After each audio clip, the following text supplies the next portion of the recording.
Existe un protocolo que se ejecuta antes de cada colapso monetario importante.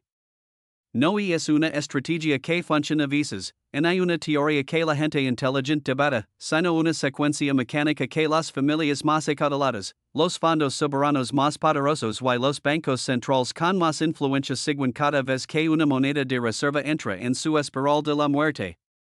Son tres movimientos concretos, siempre los mismos tres, en el mismo orden y con una precisión matemática. Y en este preciso instante, mientras hablamos en el año 2026, esos tres movimientos se están ejecutando de nuevo a una escala nunca antes vista en la historia de la humanidad. Los multimillonarios que controlan bienes en activos se están reposicionando. Los fondos soberanos de Oriente Medio y Asia están ejecutando el protocolo. Incluso los bancos centrales, las instituciones que se supone que deben defender las divisas, están llevando a cabo estos movimientos contra el dólar estadounidense.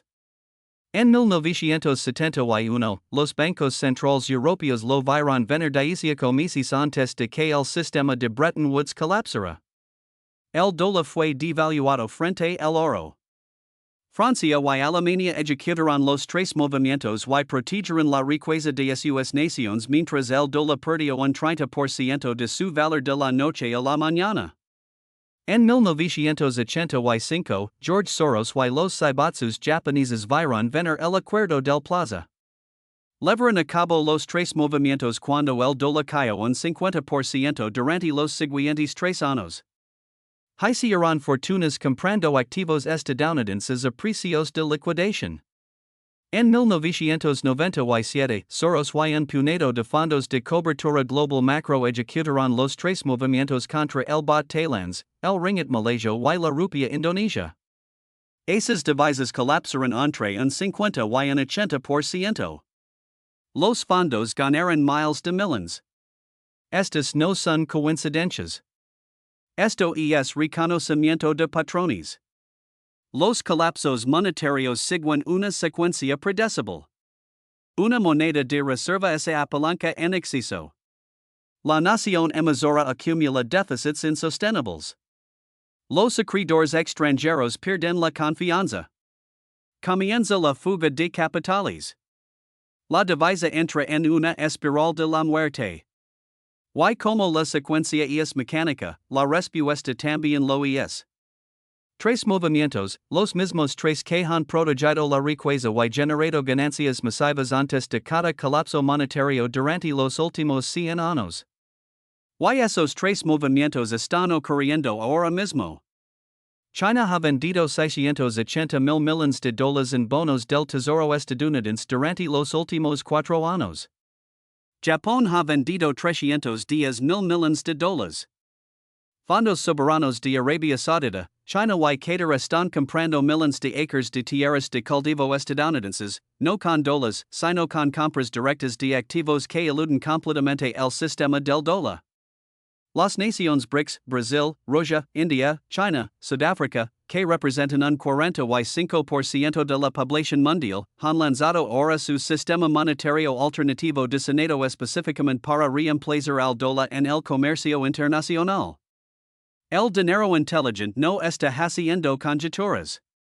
Están siguiendo un guión que se ha demostrado 4 veces en la historia moderna. Permitam mostrarles cuáles son estos tres movimientos, cómo han funcionado en cada crisis monetaria importante y por qué el hecho de que se estén ejecutando ahora mismo significa que el dólar tiene entre 12 y 18 meses antes de perder su estatus como moneda de reserva global. Una vez que comprenden este patrón, tienen una elección. Pueden ignorarlo, como hará la mayoría de la gente, y ver como entre un 40 y un 60% de su riqueza denominada en dólares se evapora.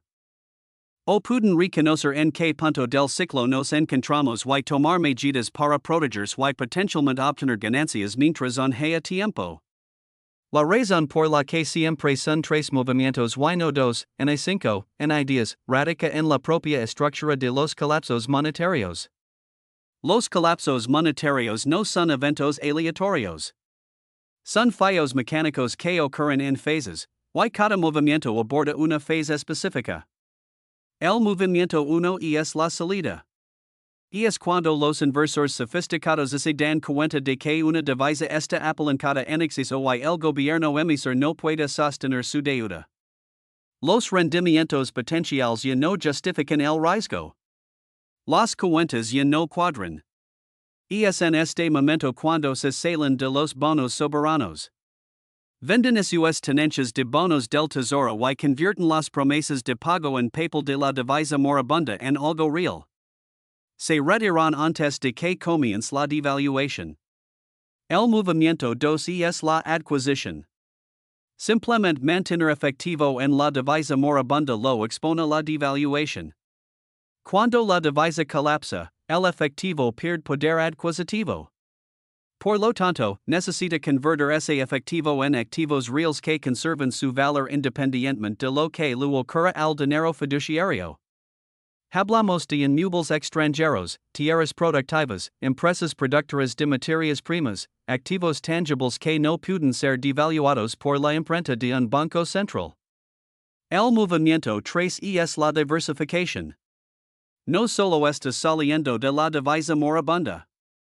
Se está reposicionando en la divisa en ascenso, aquella que reemplazará a la antigua moneda de reserva.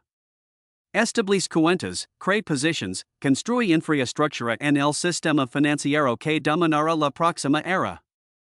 No solo está evitando pérdidas, se está posicionando para beneficios del nuevo orden.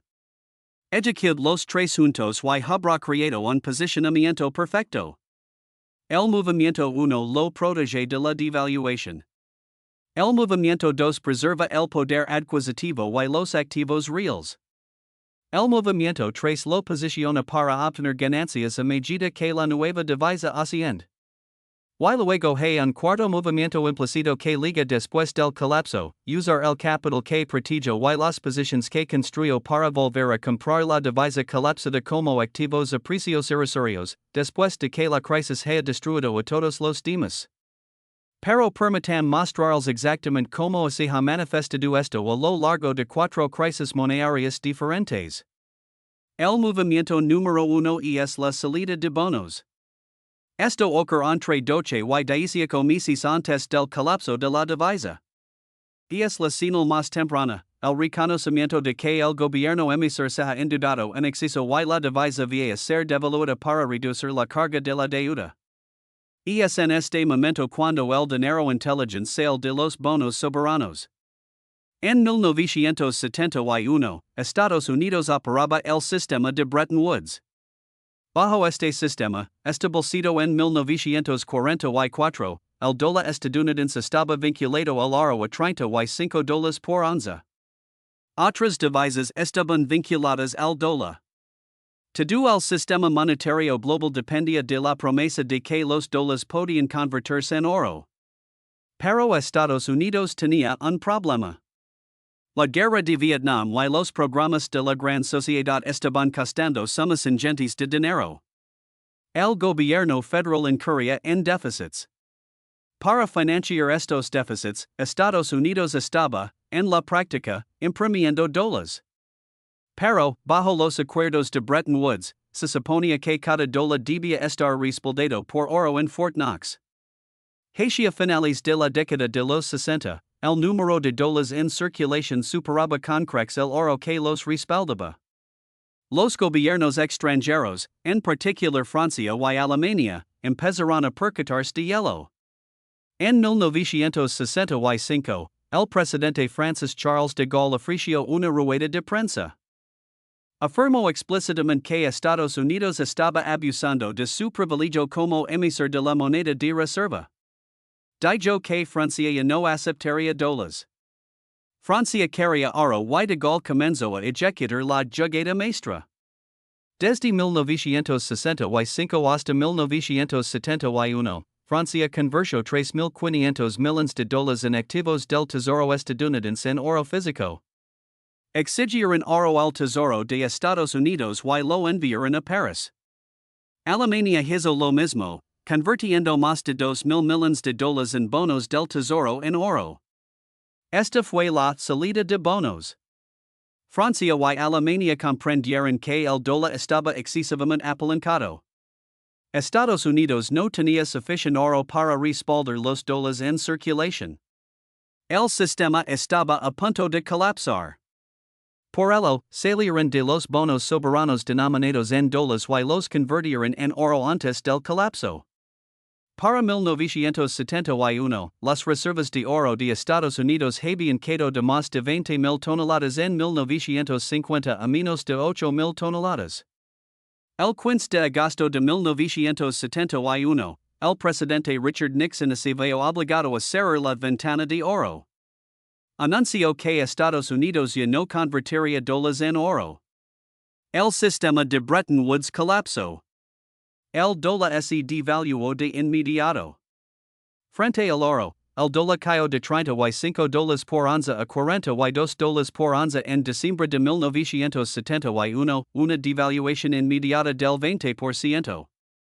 Para 1980, el oro había subido a 850 dólares por onza, lo que significaba que el dólar había perdido más del 95% de su valor en relación con el oro en el transcurso de 9 años.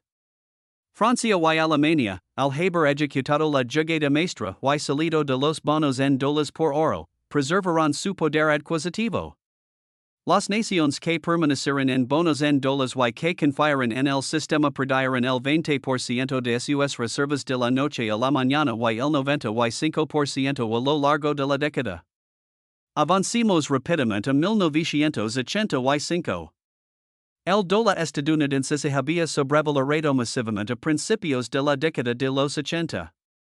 Las altas tasas de interés bajo el presidente de la Reserva Federal, Paul Volcker, habían atraído enormes entradas de capital. El dólar estaba fuerte, demasiado fuerte. Los exportadores estadounidenses no podían competir. El déficit comercial se disparaba. La administración Reagan necesitaba devaluar el dólar. En septiembre de 1985, los ministros de finanzas de las naciones del G5, Estados Unidos, Japón, Alemania, Francia y el Reino Unido se reunieron en el Hotel Plaza de Nueva York. Firmaron el Acuerdo del Plaza, un pacto para devaluar deliberadamente el dólar estadounidense frente al yen japonés y el marco alemán. Pero esto no fue una sorpresa para todos. George Soros, al frente del Fondo Quantum, lo vio venir. A lo largo de 1984 y principios de 1985, Soros analizó los desequilibrios comerciales insostenibles.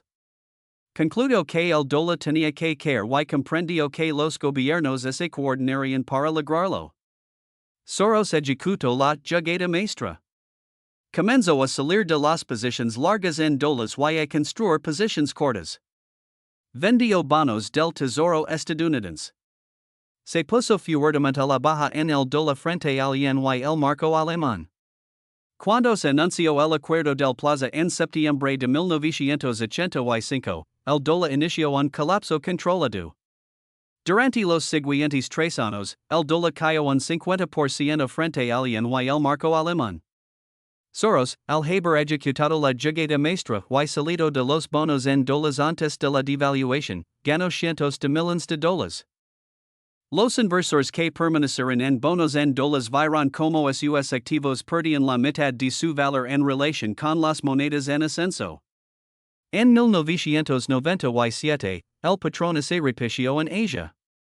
Tailandia, Malaysia, Indonesia y Corea del Sur habían estado registrando enormes déficits por cuenta corriente.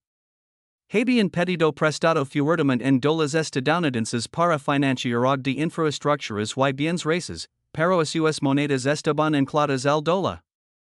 Esto creó una trampa mortal.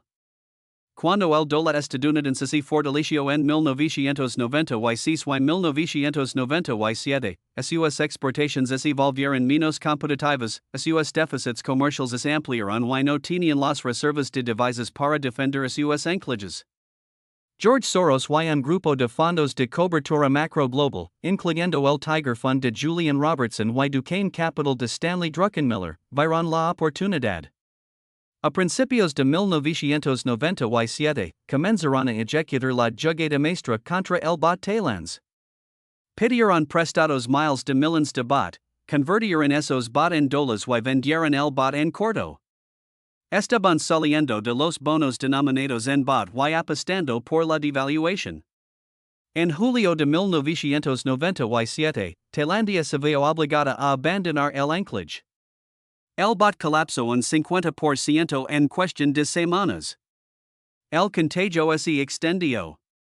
Malaysia, Indonesia, Corea del Sur, todas vieron como sus monedas se desplomaban entre un 50 y un 80%. Los fondos de cobertura que habían ejecutado la jugada maestra ganaron miles de millones. El fondo Duquesne de Stanley Druckenmiller obtuvo más de 2.000 millones de dólares solo en 1997, la mayor parte de ellos de la crisis monetaria asiática. Ahora, en 2026, la jugada maestra se está ejecutando contra el dólar estadounidense a una escala que empicuanes todos los ejemplos anteriores. China, el mayor tender extranjero de bonos del Tesoro de posee más de $1.3 billion de dólares en bonos del gobierno estadounidense en 2013. Para 2026, esa cifra ha quedado a $720 millones de dólares. China ha vendido más de $580 millones de dólares en bonos del Tesoro. Esta es la salida de bonos. China comprende que la deuda federal de que asciende ahora a más de 36 billones 500 mil millones de dólares, es insostenible. Estados Unidos se verá obligado a liquidar la deuda mediante la inflación, lo que significa devaluar el dólar. China está saliendo antes de la devaluación. Japón, el segundo mayor tender extranjero, posee más de $1.3 billion de dólares en bonos del Tesoro en 2021. Para 2026, Japón posee 12 billones de dólares, una reducción de $280 millones de dólares. Japón también está ejecutando la jugada maestra. Bélgica, un lugar de representación para las reservas chinas mantenidas a través de vehículos extraterritoriales, ha reducido sus tenencias de bonos del Tesoro en más de $120 mil millones de dólares. Suiza, el centro bancario de la riqueza europea, ha reducido sus tenencias en 65 mil millones de dólares. Los bancos centrales extranjeros, en conjunto, han vendido más de $1.1 billion de dólares en bonos del Tesoro de desde el pico en 2021. Esto no es una reestructuración normal de cartera. Esta es la jugada maestra. El dinero inteligente está saliendo de los bonos soberanos denominados en dólares, y el ritmo se está acelerando. Solo en 2024, los bancos centrales extranjeros vendieron 340 mil millones de dólares en bonos del Tesoro. En el primer trimestre de 2026, han vendido otros 180 mil millones de dólares. La salida se está convirtiendo en una estampida. El segundo movimiento es la adquisición de activos. Una vez que has salido de los bonos y tienes efectivo, te enfrentas a un nuevo problema. El efectivo en una moneda que está a punto de ser devaluada no es seguro. Mantener dólares cuando el dólar vaya a caer en 30 o 50% significa que pierde el 30 o 50% de tu poder adquisitivo. Así que el segundo movimiento es convertir ese efectivo en activos reales y tangibles. Activos que mantienen su valor independientemente de las fluctuaciones monetarias, bienes inmuebles en el extranjero, tierras de cultivo productivas, recursos naturales, empresas que generan flujo de caja, activos físicos que un banco central no puede imprimir. En 1971, después de que Francia y Alemania ejecutaron el primer movimiento y convirtieron bonos en dólares a oro, un grupo diferente hizo el segundo movimiento. Las naciones productoras de petróleo de Oriente Medio, particularmente Arabia Saudita, Kuwait y los Emiratos Árabes Unidos, habían acumulado enormes reservas de dólares procedentes de las exportaciones de petróleo. Cuando el dólar fue devaluado en 1971, se dieron cuenta de que mantener dólares era peligroso. Así que comenzaron a comprar activos reales. Los bienes inmuebles de Londres se convirtieron en un objetivo primordial. Inversores sauditas y kuwaitis compraron barrios enteros en Kensington, Mayfair y Belgravia. Compraron edificios de oficinas, centros comerciales y hoteles de lujo. Para 1980, los inversores de Oriente Medio poseían un estimado de 50,000 millones de dólares en bienes inmuebles de Londres. Cuando la libra y los precios de los bienes inmuebles subieron mientras el dólar caía, esos activos se apreciaron drásticamente. En términos de dólares, una propiedad comprada por 10 millones de dólares en 1972 valía 30 millones de dólares para 1980, una ganancia del 200%. Mientras el dólar había perdido poder adquisitivo, los cheques petroleros también compraron tierras de cultivo estadounidenses. Miles de acres en California, Texas y el Medio Oeste. La tierra es el activo real por excelencia. Produce alimentos, genera ingresos y no puede ser devaluada por una imprenta gubernamental. Esas compras de tierras de cultivo en los años 70 ahora valen 10 a 20 veces lo que se pagó, incluso después de ajustar por inflación. En 1985, después del Acuerdo del Plaza, los japoneses ejecutaron el segundo movimiento a una escala sin precedentes. El yen Japón se había apreciado 100% frente al dólar entre 1985 y 1988. Las empresas y inversores japoneses, con yenes que de repente valían el doble en términos de dólares, se lanzaron a una vorágine de compras. Compraron el Rockefeller Center en Manhattan por 1,400 millones en 1989. Compraron el campo de golf de Pebble Beach por 841 millones en 1990. Compraron Columbia Pictures, MCA Universal Studios. Compraron edificios de oficinas por todo Los Angeles, Nueva York y Hawaii. En su punto álgido en 1991, los inversores japoneses poseían más de 500,000 millones de dólares en bienes inmuebles y empresas estadounidenses. Se trataba de activos reales, propiedades productivas, negocios generadores de ingresos. Cuando el dólar finalmente se estabilizó y se recuperó en los años 90, muchos de estos activos fueron vendidos de nuevo a compradores estadounidenses con ganancias o se mantuvieron para obtener ingresos por alquiler. El segundo movimiento protegió la riqueza japonesa de la devaluación del dólar y generó rendimientos. En 1997 y 1998, después de la crisis monetaria asiática, el patrón se invirtió. Inversores occidentales, particularmente fondos de capital riesgo y fondos de cobertura estadounidenses, ejecutaron el segundo movimiento en mercados asiáticos colapsados. El baht thailandés, el ringgit malayo y la rupia indonesia habían quedado todos entre un 50 y un 80%. Las empresas inmobiliarias y los activos denominados en esas monedas estaban en venta a precio de ganga. George Soros, habiendo ganado miles de millones con el primer movimiento al ponerse corto en las divisas, usó esas ganancias para comprar activos. Su fondo quantum compró edificios de oficinas en Bangkok, empresas manufactureras en Malaysia y participations en empresas indonesias. TPG Capital y Carlyle Group compraron empresas en dificultades en toda Asia a valorations impensables antes de la crisis. Cuando las economías asiáticas se recuperaron en los siguientes 5 años, esos activos se apreciaron entre 300 y 500%. El segundo movimiento convirtió la crisis monetaria en riqueza generacional. Ahora, en 2026, el segundo movimiento se está ejecutando en los Estados Unidos a una escala asombrosa. Fondos soberanos de inversión de Arabia Saudita, China, Qatar y los Emiratos Árabes Unidos están comprando tierras de cultivo estadounidenses. Desde 2021, entidades extranjeras han comprado más de 47 millones de acres de tierras agrícolas estadounidenses. Solo Arabia Saudita posee más de 650,000 acres en California, Arizona y Texas. Gran parte de ellas se utiliza para cultivar alfalfa que se envía de vuelta para alimentar al ganado saudita. China posee más de 420,000 acres en todo Estados Unidos, incluyendo tierras de cultivo en Texas, Dakota del Norte, Virginia y Oklahoma.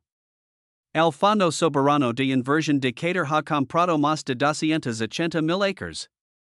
Los Emiratos Árabes Unidos han adquirido más de 180,000 acres. Esto no es aleatorio.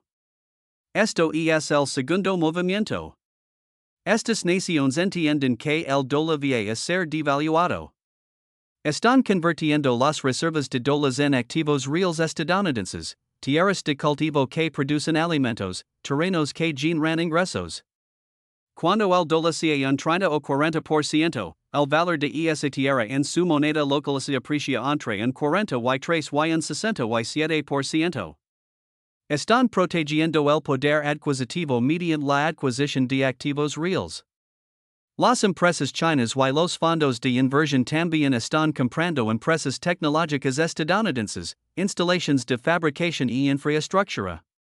Desde 2021, entidades chinas han invertido más de $280 millones en adquisiciones directas de empresas y activos estadounidenses. Están comprando fabricantes de equipos de semiconductors, empresas farmacéuticas, redes de logística, centros de datos, activos productivos reales.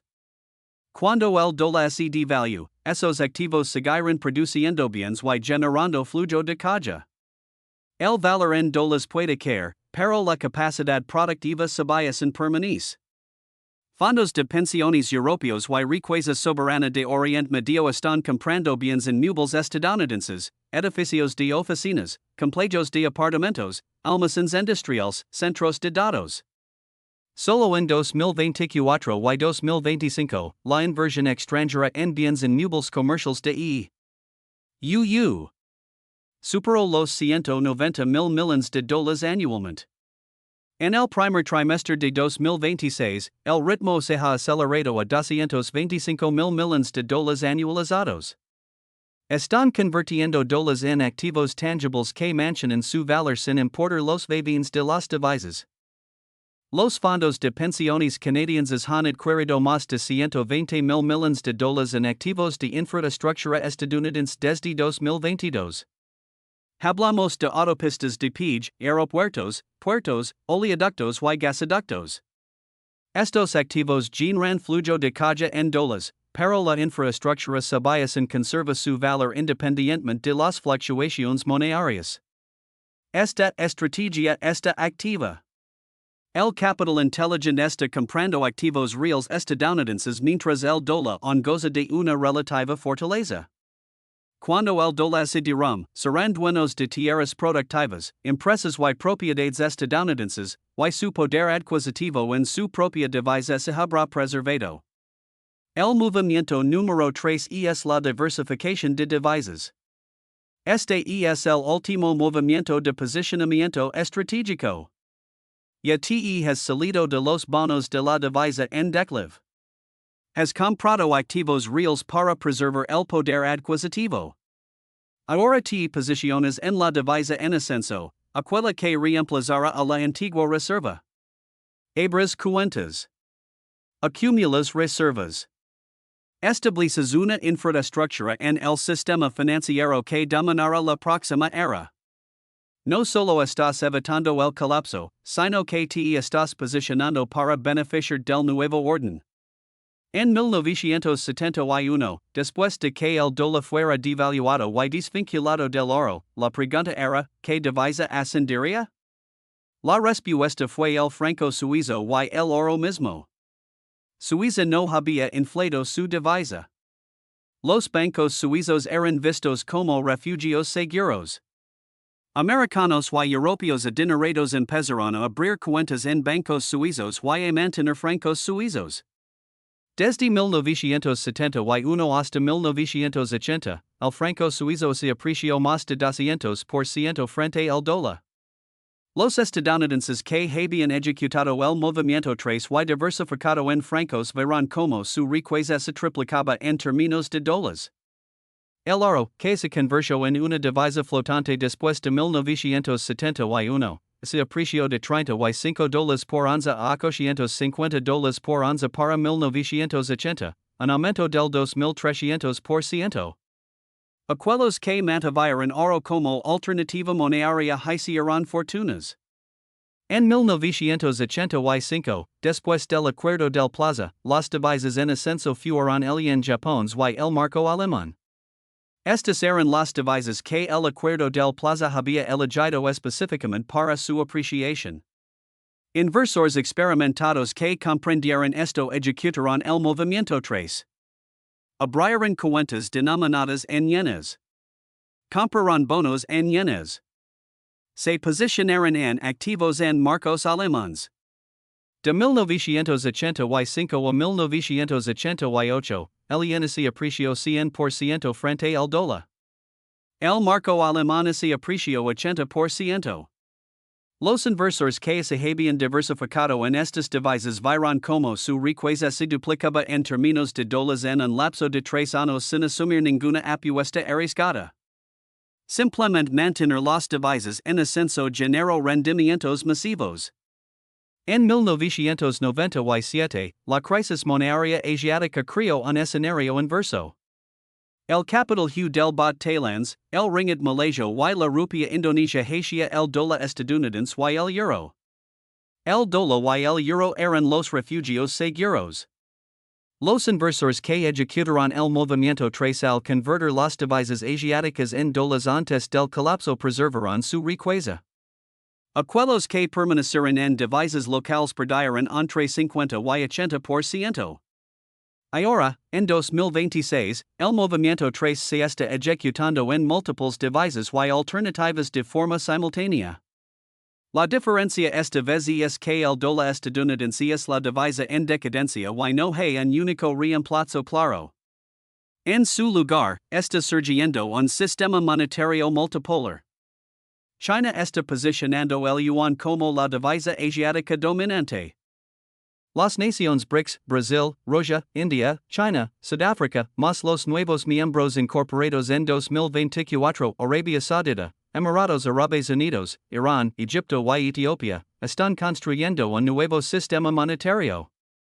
Anunciaron en 2023 que están creando una divisa BRICS respaldada por una cesta de materias primas que incluye oro, petróleo y elementos de tierras raras. En enero de 2026, el sistema entró en funcionamiento para transacciones piloto.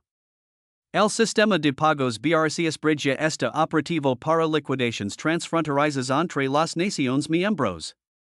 Esto representa el 46% de la población mundial y el 37% del PIB global. Solo en el primer trimestre de 2026, se liquidaron más de 85,000 millones de dólares en operaciones comerciales a través del sistema BRCS Bridge, eludiendo por completo el dólar. Arabia Saudita y los Emiratos Árabes Unidos se han comprometido plenamente con el movimiento trace. En noviembre de 2025, Arabia Saudita anunció que aceptaría yuans para el 35% de todas sus ventas de petróleo a China y Asia. Esto representa aproximadamente 140,000 millones de dólares en transacciones anuales que han abandonado el sistema del dólar. Los EU han firmado acuerdos de intercambio de divisas con China, India y Rusia, permitiendo transacciones directas de divisa a divisa sin necesidad de conversión a dólares. En marzo de 2026, el Banco Central de los EU anunció que está manteniendo el 25% de sus reservas en yuans, un aumento desde el 2% en 2022. Estos son los movimientos avanzados del movimiento trace. Los estados de Oriente Medio están diversificando sus reservas en yuans en preparación para una era post-dólar.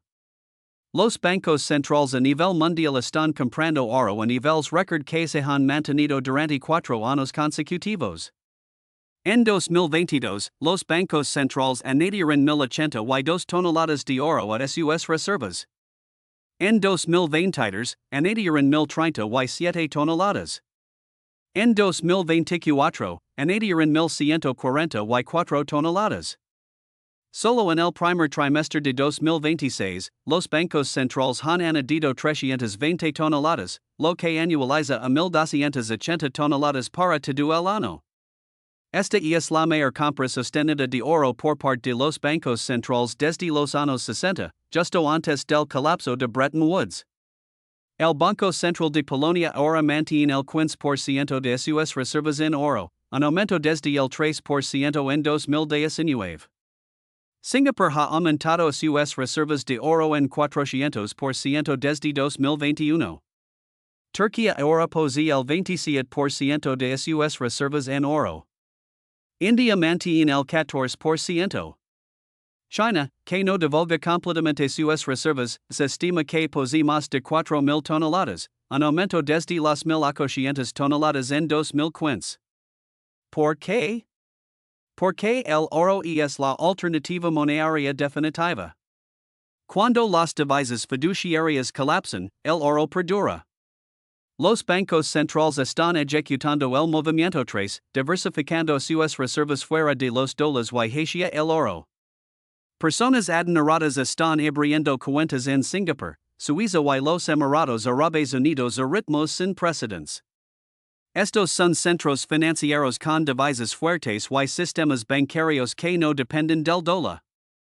Desde 2021, las nuevas aperturas de cuentas en bancos de Singapur por parte de ciudadanos extranjeros han aumentado en 420%. Los bancos privados suizos reportan aumentos similares, con activos bajo gestión de clientes no europeos incrementados en 380%. Los ultrarricos están llevando a cabo el tercer movimiento, estableciendo posiciones en sistemas financieros no vinculados al dólar. Mónaco, Dubai y Singapur han reportado cifras récord de reubicaciones de individuos de alto patrimonio en 2024 y 2025, lo que constituye un tercer movimiento físico, sacando a los mismos y a sus activos de jurisdicciones dependientes del dólar. Las criptomonedas, particularmente el Bitcoin, también están siendo utilizadas como tercer movimiento por inversores institucionales. El Bitcoin es una moneda que no puede ser impresa por ningún banco central. Es finita, con un máximo de 20 millones de monedas. Y cuando las monedas fiduciarias se devalúan, la escasez de Bitcoin lo convierte en una reserva de valor alternativa. De 2020 a 2026, el Bitcoin se ha revalorizado de $10,000 a más de $95,000 a principios de 2026, un aumento del 850%, a medida que los inversores diversifican sus carteras saliendo de las monedas fiduciarias. En 2024, la aprobación de los ETF de Bitcoin en Estados Unidos provocó una avalancha de capital institucional. El ETF de Bitcoin de BlackRock, por sí solo, acumuló más de 28,000 millones de dólares en activos en su primer año. Los fondos soberanos y los fondos de pensiones están empezando a mantener Bitcoin como entre el 1 y el 3% de sus reservas. El Fondo Soberano de Noruega anunció a finales de 2025 que mantiene el 1,5% de sus 1,6 billones de dólares en activos en Bitcoin. El tercer movimiento consiste en diversificar hacia alternativas al sistema del dólar. Los tres movimientos no son un secreto. Son un patrón histórico documentado que se repite porque los colapsos monetarios siguen la misma secuencia mecánica. Una moneda de reserva se sobreapalanca. Los déficits se vuelven insostenibles. Los acreedores pierden la confianza. Comienza la fuga de capitales. La moneda colapsa. Los inversores que lo ven venir realizan estos tres movimientos: salir de los bonos soberanos, comprar activos reales, y diversificar en monedas en ascenso o alternativas. Estos movimientos funcionaron en 1971 cuando el dólar se devaluó frente al oro. Funcionaron en 1985 cuando el Acuerdo del Plaza devaluó el dólar. Funcionaron en 1997 cuando las monedas asiáticas colapsaron y el capital fluyó hacia el dólar y el euro. Y se están ejecutando ahora mismo, en 2026, a medida que el dólar entra en la fase final de su estatus de moneda de reserva. China ha vendido 680,000 millones de dólares en bonos del Tesoro de EU. SAES el movimiento 1. Los fondos soberanos han comprado 47 millones de acres de tierras de cultivo estadounidenses y 280,000 millones de dólares en empresas americanas. SAES el movimiento 2. Permitam mostrarles por qué el colapso del dólar es inevitable, analizando la situación actual. La deuda nacional de EU. Hacienda 36,5 billones de dólares a enero de 2026. Eso es el 122% del PIB. Los déficits anuales están en 2,2 billones de dólares al año y se están acelerando.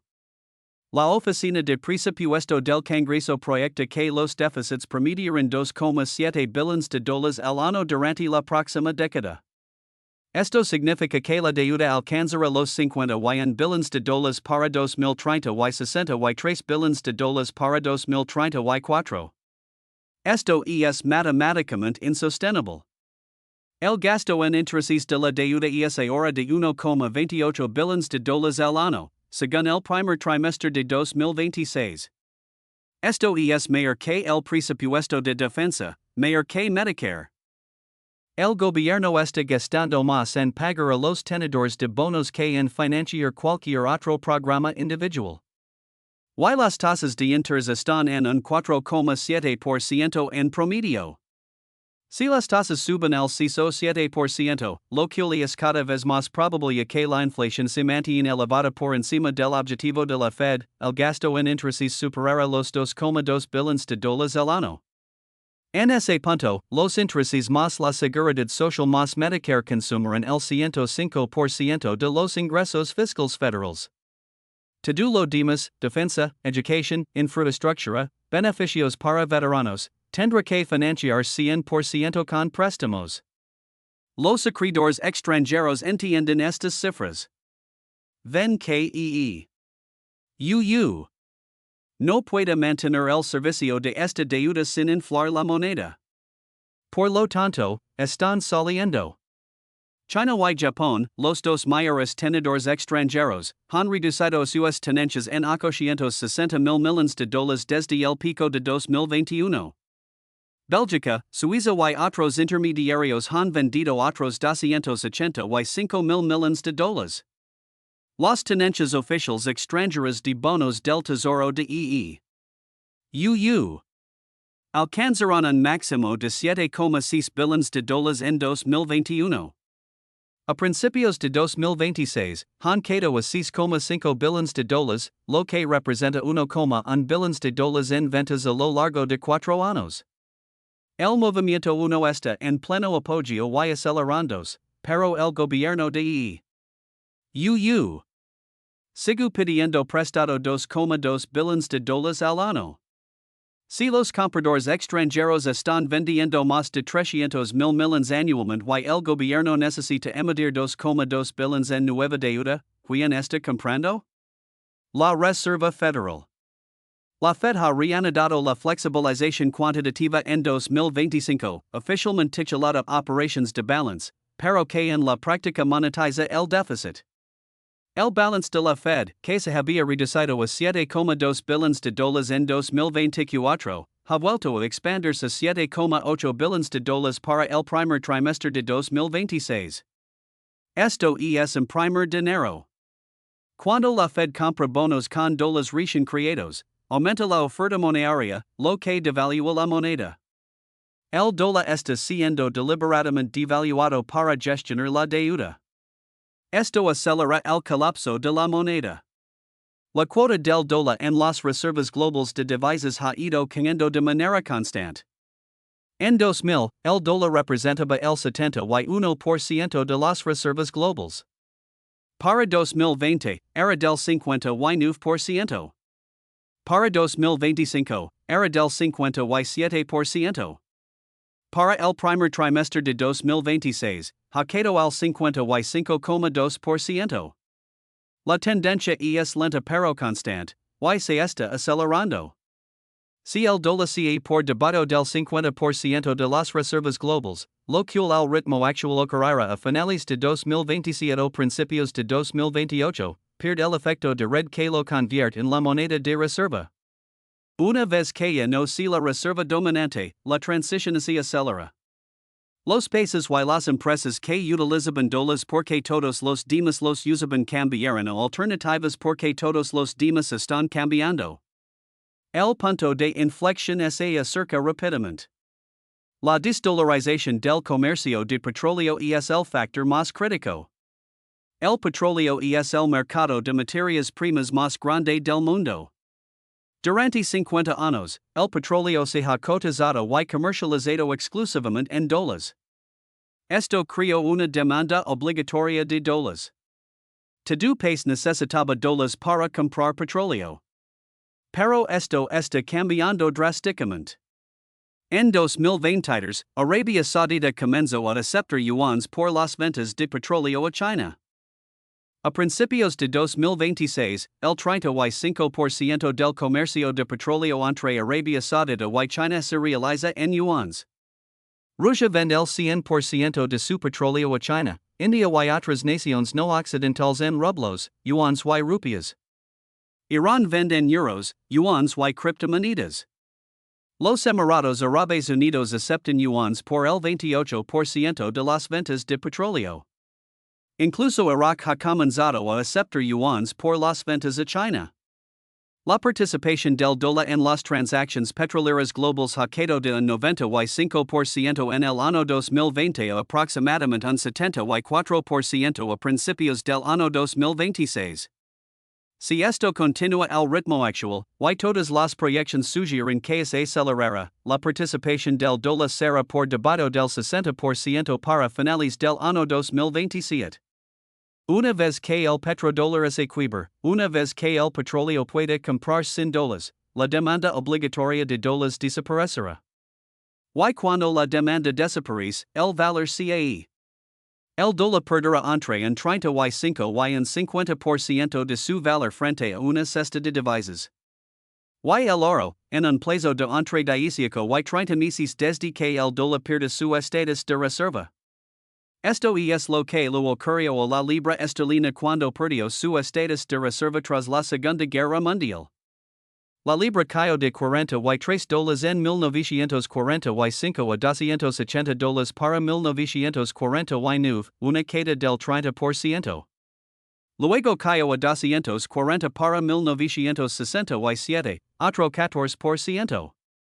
Después, cayó a 80 para 1976, otro 25%.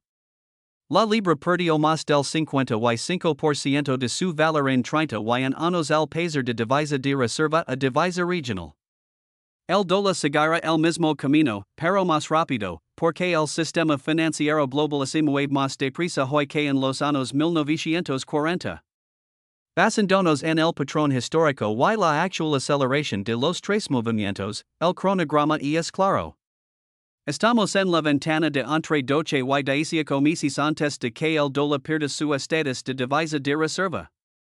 Los tres movimientos se están realizando ahora a máxima velocidad. Para finales de 2027 o mediados de 2028, el sistema de divisa de los BRICS estará plenamente operativo para todo el comercio entre sus miembros. Arabia Saudita formalizará la aceptación para más del 50% de todas sus ventas de petróleo. La participación del dólar en las reservas será por debajo del 50%. Y el colapso de la divisa comenzará en serios. Entonces, ¿qué debería hacer usted? La mayoría de la gente no puede ejecutar los tres movimientos a la escala que lo hacen los fondos soberanos y las familias multimillonarias. No tienen 500 millones de dólares para comprar tierras de cultivo. No tienen acceso para abrir cuentas bancarias suizas con mínimos de 10 millones de dólares. Pero comprender el patrón lo de una enorme ventaja. Puede ejecutar versiones simplificadas de los tres movimientos. Movimiento 1. Salir de los bonos a largo plazo denominados en dólares. AHORA, se pose bonos del Tesoro de los EU. A 10 o 30 años, véndelos inmediatamente. Cuando el dólar pierda su estatus de reserva, los bonos a largo plazo perderán valor a medida que las tasas de interés se disparan y la divisa se devalúa. Mantenga efectivo en instrumentos a corto plazo como letras del Tesoro a 3 o 6 meses o fondos del mercado monetario. De estos se puede salir rápidamente cuando el colapso se acelera. No esté en bonos de larga duración cuando esto ocurra. Movimiento 2. Comprar activos reales de forma agresiva. Puede que no puede comprar tierras de cultivo, pero puede comprar cosas que mantienen su valor cuando las divisas se colapsan. Oro físico. Assign entre en 20% de su cartera a lingotes de oro u ETFs de oro como GLDO. Bienes raíces en mercados estables. Si puede permitírselo, si propietario de bienes inmuebles. Es un activo tangible que genera ingresos y mantiene su valor. Considera los REITs, fondos de inversión inmobiliaria.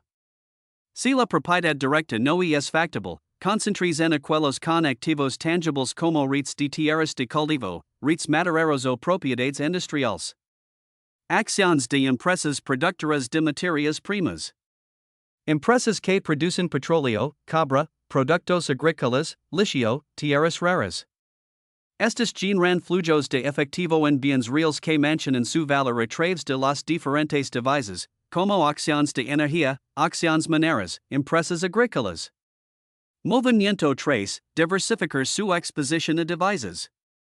Ahora puede abrir cuentas multidivisa en brokers como Interactive Brokers o Schwab International.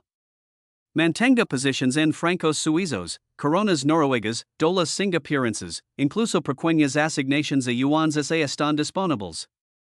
Estas son divisas de países con bajos ratios de deuda a PIB, una política fiscal sólida y economías fuertes. Cuando el dólar caiga, estas se apreciarán entre un 30 y un 50% en términos de dólares. También puede mantener una asignación de entre un 3 y un 5% a Bitcoin o Ethereum como cobertura contra un colapso de las divisas fiduciarias. Las instituciones ya lo están haciendo. Usted también debería hacerlo. El elemento más importante es la velocidad. Los tres movimientos deben hacerse antes del colapso. Una vez que el dólar esté cayendo, una vez que la crisis sea visible para todos, será demasiado tarde. Las salidas estarán abarrotadas, los precios de los activos se dispararán, la conversión de divisas se volverá cara o imposible. Podrían imponerse controles de capital. Los movimientos solo funcionan si los hace pronto, mientras la mayoría de la gente todavía está en la negación. En resumen, los tres movimientos no son un secreto. Son un patrón histórico documentado. Los colapsos de divisas siguen la misma secuencia mecánica cada vez: deuda insostenible, pérdida de confianza de los acreedores, fuga de capitales, devaluación de la divisa. Los inversores que lo ven venir hacen tres movimientos: salir de los bonos soberanos, comprar activos reales, diversificar en divisas en ascenso. Estos movimientos funcionaron en 1971, funcionaron en 1985, funcionaron en 1997, y están siendo ejecutados ahora mismo en 2026 por los gestores de patrimonio y fondos soberanos más inteligentes del mundo. China ha vendido 680,000 millones de dólares en bonos del Tesoro estadounidense, y el ritmo se está acelerando. Ese es el movimiento uno en toda su fuerza. Los fondos soberanos han comprado 47 millones de acres de tierras de cultivo americanas y 280,000 millones de dólares en empresas americanas solo desde 2021. Ese es el movimiento 2 a una escala sin precedentes. Los bancos centrales están comprando más de 1,200 toneladas de oro al año. El sistema de pago puente de los BRICS está operativo y precisa 85,000 millones solo en el primer trimestre de 2026. Y Arabia Saudita está aceptando yuanes para el 35% de sus ventas de petróleo. Ese es el movimiento 3 a máxima velocidad. El patrón no solo se está desarrollando, se está acelerando. La única pregunta es si usted lo reconocerá y se posicionará en consecuencia o si lo ignorará y aguantará durante el colapso, perdiendo entre un 40 y un 60% de su poder adquisitivo en los próximos 18 a 30 meses. La mayoría de la gente lo ignorará. Siempre lo hacen. Creen que el dólar es demasiado grande para fracasar. Creen que el gobierno de arreglará la deuda. Crieren que el estatus de divisa de reserva es permanente. Crieren que esta vez es diferente. Y perderán riqueza al igual que la mayoría de la gente lo hizo cuando la libra colapsó, cuando el Acuerdo del Plaza devaluó el dólar, cuando las divisas asiáticas implosionaron. Pero un pequeño grupo verá el patrón. Ejecutarán versiones simplificadas de los tres movimientos. Saldrán de los bonos del dólar, comprarán activos tangibles y oro, y diversificarán en divisas alternativas y Bitcoin. Y cuando el dólar pierda su estatus de moneda de reserva y caiga entre un 40 y un 50% entre el año 2027 y el año 2028, estarán protegidos. Su poder adquisitivo se mantendrá intacto, y tendrán el capital para comprar activos estadounidenses a precios de derribo durante la crisis, ejecutando el cuarto movimiento implícito que crea riqueza generacional. La elección es suya. Los tres movimientos ya han sido ejecutados por la gente que realmente importa: China, Japón, Arabia Saudí, los fondos soberanos de inversión, los bancos centrales, Noruega, Singapur, las naciones BRICS. El patrón se está repitiendo a una velocidad vertiginosa. El dólar perderá su estatus de moneda de reserva en un plazo de entre 12 y 18 meses. Posiciones mientras en cada tiempo. Porque cuando el colapso ya esté en marcha, cuando el dólar ya esté cayendo, cuando se empiezan a discutir los controles de capital y cuando el cambio de divisas se restrinja, ya será demasiado tarde. Los movimientos deben ejecutarse antes de que la crisis sea obvia para todo el mundo. Y antes es ahora mismo, enero del año 2026. Tiene entre 12 y 18 meses, quizás menos, ese un evento desencadenado acelera el calendario. Los tres movimientos se están ejecutando. El patrón se ha completado. La cuenta atrás ha comenzado. Posiciones ahora o ver como su riqueza se evapora en términos de dólares mientras los inversores avisados se aseguran sus beneficios. El manual de juego está ante usted. La elección es suya.